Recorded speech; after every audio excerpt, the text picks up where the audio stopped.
Bismillahirrahmanirrahim.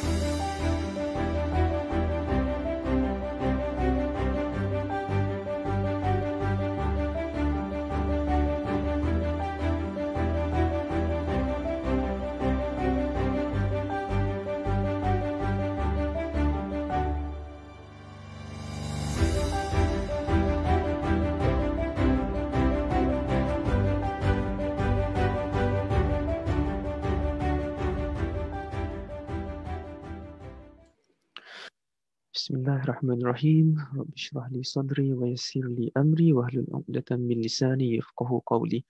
Subhanaka la ilma lana illa ma 'allamtana innaka antal alimul hakim. Uhayyikum bi tahiyyatil Islam, tahiyyatis salam. Assalamualaikum warahmatullahi wabarakatuh. Alhamdulillah, puji syukur kita panjatkan kepada Allah Subhanahu wa taala. Kita dapat sekali lagi bertemu dalam sesi tazkirah kita kisah-kisah dari Al-Quran, ya. Dan pada sesi yang terakhir, pada kali yang terakhir, telah pun saya kongsikan sedikit kisah mengenai Luqman Al-Hakim. Okay, dan insyaAllah dari kisah kemarin tu, kita dapat sedikit sebanyak beberapa pengajaran daripada kisah antara Luqman dengan anak dia. Sebagaimana yang tertera dalam Al-Quran di surah Luqman lah, kan. Okay, insyaAllah pada hari ini, saya akan kongsikan pula lagi satu cerita dari Al-Quran yang juga terjadi pada zaman sebelum Nabi Muhammad lah tentunya. Kisah ini dikenali sebagai kisah Ashabul Ukhdud, yang bermakna kisah mengenai ahli parit ataupun kisah mengenai penggali parit. Jadi dalam Al-Quran, di mana terdapat kisah ini, Allah SWT berfirman dalam Al-Quran ini dalam surah Al-Buruj dari ayat 1 hingga 10. Ba'da a'udzubillahi minasyaitonir rajim. Bismillahirrahmanirrahim. Was-samaa'i dzatil buruj wal yawmil maw'ud wa syahidin wa mashhud. Qutila ashabul ukhdud an-nari dzatil waqud إذ هم عليها قعود وهم على ما يفعلون بالمؤمنين شهود وما نقموا منهم إلا أن يؤمنوا بالله العزيز الحميد الذي له ملك السماوات والأرض والله على كل شيء شهيد إن الذين فتنوا المؤمنين والمؤمنات ثم لم يتوبوا فلهم عذاب جهنم ولهم عذاب الحريق. صدق الله العظيم. Jadi dalam surah Buruj tadi ayat 1 hingga 10 maknanya adalah yang bermaksud, demi langit yang mempunyai tempat-tempat peredaran bintang-bintang dan hari pembalasan yang dijanjikan dan makhluk-makhluk yang hadir menyaksikan hari itu serta segala keadaan yang disaksikan. Celakalah kaum menggali parit, qutila ashabul ukhdud, parit api yang penuh dengan bahan bakaran. Mereka dilaknat ketika mereka duduk di kelilingnya sambil mereka melihat apa yang mereka lakukan kepada orang-orang yang beriman. Dan mereka tidak marah dan menyiksakan orang yang beriman itu, melainkan kerana orang-orang itu beriman kepada Allah yang Maha Kuasa, lagi Maha Terpuji, Tuhan yang menguasai segala alam langit dan bumi. Dan ingatlah, Allah sentiasa menyaksikan tiap-tiap sesuatu. Sesungguhnya orang-orang yang menimpakan bencana untuk memisongkan orang lelaki yang beriman dan orang-orang perempuan yang beriman, kemudian mereka tidak bertaubat, maka mereka akan beroleh azab neraka Jahannam kerana perbuatan buruk itu, dan mereka akan beroleh lagi azab api yang kuat membakar kerana mereka tidak bertaubat. Itulah makna daripada firman Allah di surah Al-Buruj tadi ayat 1 hingga 10. Dan dalam ayat-ayat di surah Al-Buruj tadi, Allah SWT sentuh sedikit saja akan kisah Ashabul Ukhdud itu. Jadi, tapi bagaimanakah kisah mereka ni sebenarnya terjadi? dan bila kisah mereka ni berlaku. Muhammad bin Ishaq rahimahullah, dia berkata bahawa kisah mereka ini berlaku setelah zamannya Nabi Isa alaihi salam, atau dalam arti kata lain, di antara zaman Nabi Isa dan Nabi Muhammad sallallahu alaihi wasallam.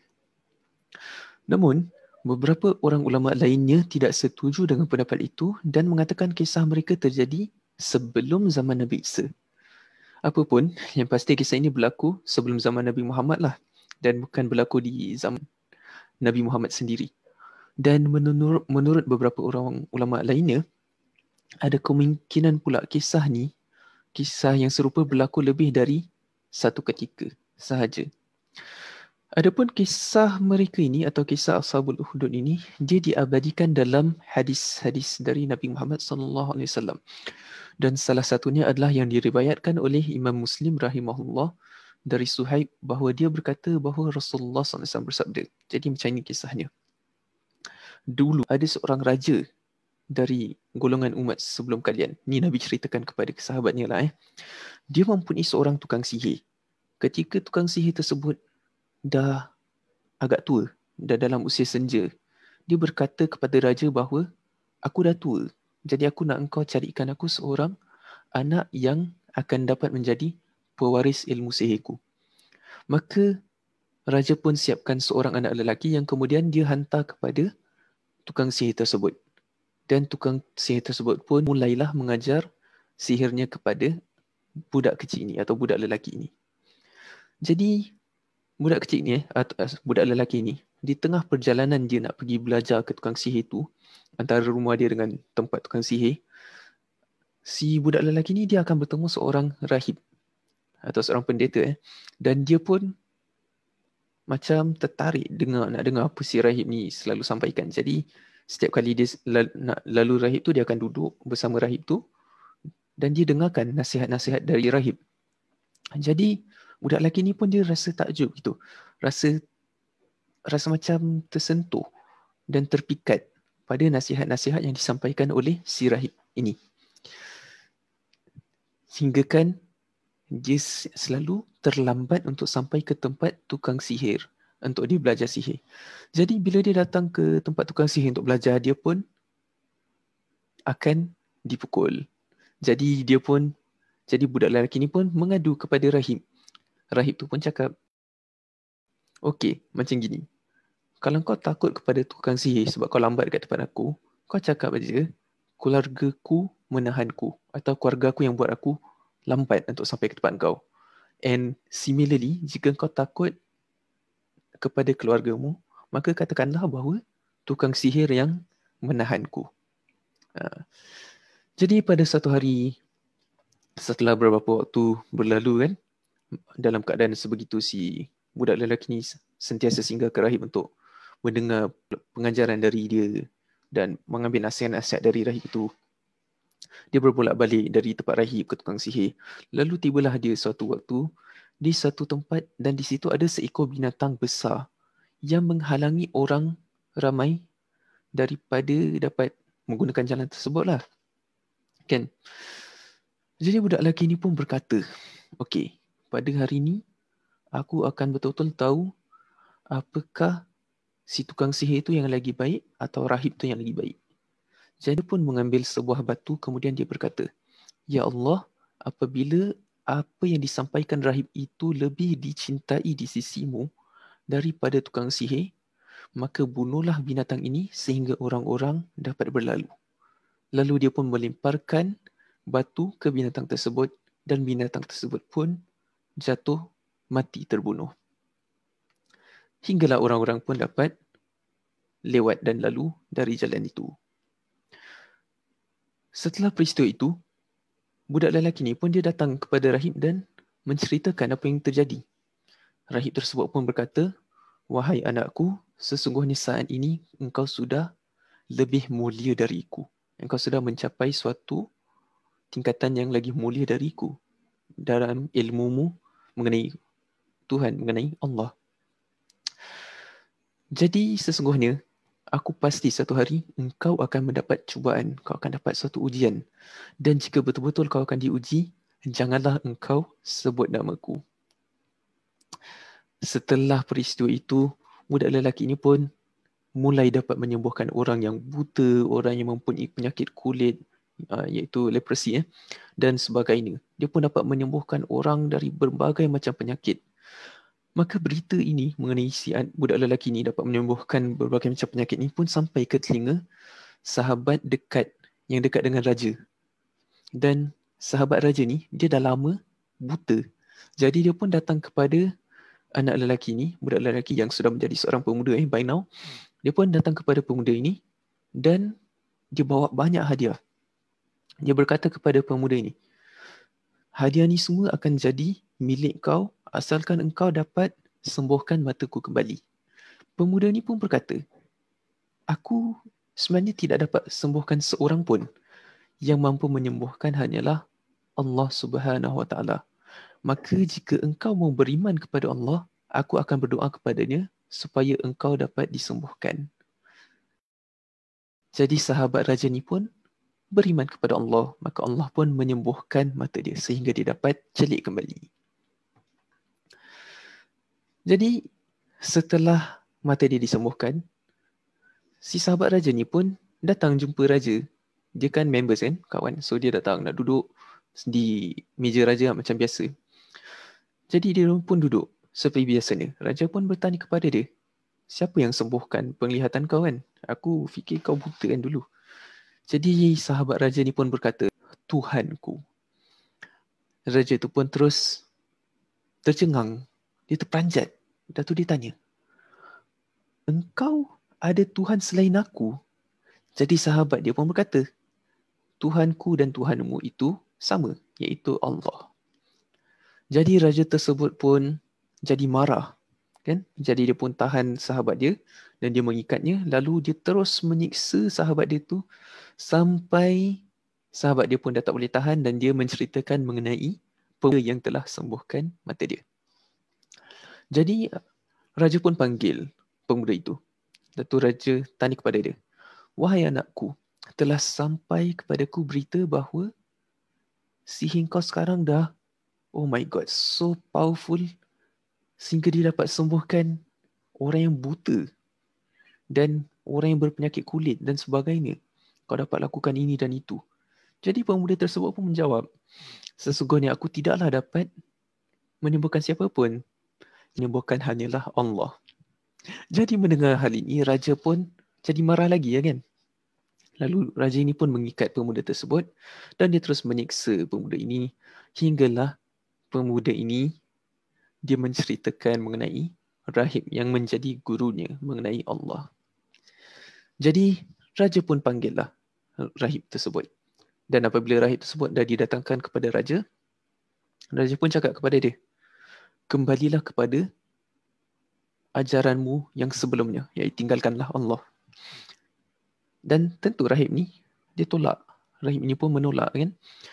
Lantas dan kerana itu raja pun datangkan atau minta didatangkan sebuah gergaji kan. Dan dia suruh letakkan gergaji itu di atas kepala rahib sehingga dibelahlah rahib tersebut dari kepalanya all the way down sehingga terbelah dua. Setelah itu sahabat raja itu pun didatangkan. Lalu dia diperintahkan hal yang sama dengan pendeta, iaitu kembalilah kepada ajaran agamamu sebelumnya, iaitu percayalah bahawa aku yang Tuhan, kau tak ada Tuhan selain Allah, apa selain aku. Okay? Dan tentu sahabat raja ni pun tolak. I mean, bila dia dah percaya kepada Allah, terus dia tengok immediately the miracle from Allah, which is to grant him untuk sembuhkan mata dia kan. So tentu dia menolak lah. Jadi hal yang sama dilakukan kepada sahabat raja ini, iaitu dia pun digergaji dari atas kepala dia sehingga terbelahlah kepala dia dan badan dia menjadi dua. Sekarang tiba pula giliran pemuda yang asalnya belajar dengan tukang sihir kan. Dia pun diperintahkan hal yang sama, iaitu kembalilah kepada ajaranmu. Dan pemuda ni pun tolak. Jadi pemuda ni pun diserahkan kepada pasukan raja. Raja berkata kepada pasukan dia, pergilah korang bersama pemuda ini ke gunung ini dan itu. Yang penting ni satu gunung yang agak tinggi lah kat situ, di tempat mereka waktu itu. Dan dakilah, naiklah gunung tersebut bersama dia. Jika kalian telah sampai ke puncak gunung tu, tanya pemuda ni, apakah dia ingin kembali kepada ajarannya atau tidak. Jika tidak, limpahkan dia dari gunung tersebut. Jadi pasukan raja pun pergilah bersama pemuda itu mendaki gunung. Apabila mereka sudah sampai ke puncak gunung itu, pemuda ni pun berdoa, "Ya Allah, cukupkanlah aku dari tindakan mereka mengikuti kehendak-Mu." Gunung tersebut pun serta-merta berguncang dan semua pasukan raja pun terjatuh dari gunung. Sehingga pemuda itu tak apa-apa. Jadi pemuda itu pun kembali kepada raja. Ketika sampai, raja tanya kepada pemuda itu, apa yang terjadi kepada pasukan yang aku hantar bersama kamu? Jadi pemuda itu pun menjawab, Allah Subhanahu Wa Taala telah menjagaku dari tindakan mereka. Lalu pemuda ini pun dibawa lagi bersama lagi satu pasukan raja lainnya. Raja memerintahkan kepada pasukan yang ini pula, pergilah korang bersama pemuda ini di dalam sebuah sampan atau di dalam sebuah kapal sehingga sampai ke tengah lautan. Dan apabila korang sudah sampai di tengah-tengah lautan, di tengah laut, tanya kepada dia, apakah dia ingin kembali kepada ajaran dia yang sebelumnya. Dan jika dia nak kembali, bebaskan dia. Tapi kalau tak nak, limpah dia dalam laut, biar dia tenggelam. Jadi mereka pun terus pergi bersama pemuda ini. Mereka pergi bersama pemuda ini, lalu apabila mereka sudah sampai di tengah laut, pemuda ini pun berdoa, Ya Allah, cukupkanlah aku dari tindakan mereka sebagaimana yang Kau kehendaki. Jadi, serta-merta tiba-tiba, kapal tersebut pun terbalik. Sehingga pasukan raja semua tenggelam. Tetapi pemuda itu selamat, lalu pemuda itu pun kembali berjalan untuk menemui raja. Kemudian, sekali lagi raja itu pun terkejut, terperanjat kan. Jadi dia pun tanya kepada pemuda itu, apa yang dilakukan dengan pasukan aku? Pemuda tersebut pun menjawab, Allah Ta'ala yang telah menjagaku sekali lagi dari tindakan mereka. Kemudian pemuda ini pun sambung berkata kepada raja, Wahai raja, engkau sungguh tak akan dapat bunuh aku sampai engkau penuhi syarat aku. Jadi raja pun bertanya, apa syarat dia? Pemuda tersebut pun berkata, kumpulkanlah semua rakyatmu di satu bukit. Okey. Kemudian kau seliplah aku di suatu pohon. Kemudian ambillah anak panah dari tempat panahku, lalu ucapkanlah Bismillahi Rabbil Gulam, yang bermaksud dengan menyebut nama Allah, Tuhan si pemuda ini. Lalu panahlah aku. Kerana jika engkau lakukan seperti ini, engkau definitely boleh bunuh aku. Lantas rakyat raja pun dikumpulkan di satu bukit dan pemuda tersebut pun disalib di satu pokok, di satu pohon, dan raja tersebut pun diambil anak panah tu dari panah dia, kemudian diletakkan di bowl, kemudian dia mengucapkan Bismillahirrabbilgulam. Lalu dia pun lepaskan panah tersebut sehingga panah tersebut terkena di kepalanya pemuda itu. Lalu pemuda itu pun mati. Rakyat yang berkumpul tu semua pun, mestilah mereka dah tengok, oh, raja bunuh lagi budak dengan sebutkan Bismillahirrahmanirrahim. Okey. Mereka pun langsung berkata, kami beriman kepada Tuhan pemuda ini. Raja pun jadi speechless. Datuk ada yang datang, ada pembesar-pembesar dia datang kepada dia dan berkatakan, inilah dia yang selama ni kau takutkan, kau khawatirkan. Sepertinya apa yang kau takutkan selama ini betul-betul dah jadi. Sekarang manusia semuanya dah beriman kepada Tuhan pemuda tersebut. Jadi raja ini pun memerintahkan untuk menggali suatu parit di jalanan. Jadi raja suruh dia hamba-hamba dia untuk menggali parit in the streets. Lalu dinyalakan api dalam parit-parit tersebut. Kemudian raja berkata, siapa yang tidak mau kembali kepada ajarannya, maka lemparkanlah ia ke dalam parit. Maka orang-orang raja pun mulai melakukan hal ini. Sehingga suatu ketika sampailah ada seorang wanita yang datang bersama bayinya. Wanita ni datang dengan baby dia. Dan wanita ini pun dia terus jadi macam tak berani nak masuk ke dalam parit tu sebab ada baby dia kan. Siapa yang sanggup kan nak masuk dengan baby dalam parit yang ada api kat dalam. Serta-merta bayi dia pun tertiba berkata, wahai ibu, bersabarlah kerana engkau di atas kebenaran. Itulah dia kisah Ashabul Ukhdud ataupun kisah ahli parit. Dan kisah ini kalau kita perhatikan memang terdapat banyak pengajaran, banyak pelajaran yang boleh kita amati. Tapi insya-Allah saya akan berkongsi sedikit saja di antara pengajaran yang kita boleh dapati dari kisah ini, dan di antaranya adalah yang pertama adalah anjuran untuk kita mengajar anak sejak kecil. Sebagaimana pemuda tadi kan, dia didatangkan daripada waktu dia masih kecil. Kerana hasilnya lebih mudah melekat dibanding dah besar. Kan? Bila kita nak ajar budak kecil tu, dia lebih melekat daripada bila kita ingin belajar bila kita dah besar. Seperti kata pepatah Arab, innal ilma fi sigar kan naqshi fi hajar. Yang bermaksud ilmu ketika kecil seperti memahat di batu. Dalam arti kata lain, ilmu ketika kecil itu lebih set in lah. Dia lebih kokoh. Yang kedua, kita mesti ingat, mesti sedar sebagaimana pemuda ini, dia sandarkan penyembuhan yang dia lakukan itu semua kepada Allah, bukan pada dirinya. Sehingga hal ini mengingatkan kepada kita agar janganlah kita tertipu dengan karamah atau kejadian luar biasa yang dapat dilakukan seseorang. No matter how great it seems to be, kita hanya sandarkan hal itu semuanya kepada Allah Subhanahu Wa Taala. Itu pun kalau betul itu merupakan hal yang datang dari Allah lah. Kan? Sebab boleh jadi apa yang mereka lakukan pun merupakan sihir.